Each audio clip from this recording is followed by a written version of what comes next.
Terera mu mutima gwo. Ffenna twetaaga omukisa. Naye kiki ekiri munda yaffe? Oyagala omukisa ng'oli munnanfuusi. Naawe osobola okukwata ssente ezisinga nezenkwata.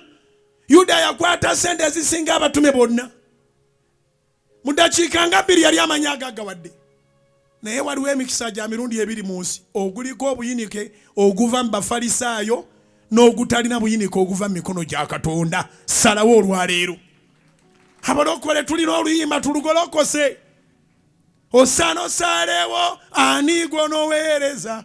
Osano osaleewo leero oweereze Yesu waffe. Osano osaleewo ani gw'onooweereza.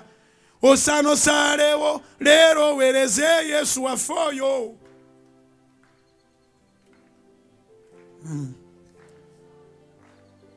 Nga mmaliriza enjiri ya leero, kino kye njagala oyige.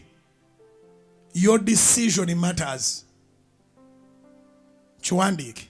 Your decision matters. And when you make a decision to follow Christ, stick to your decision.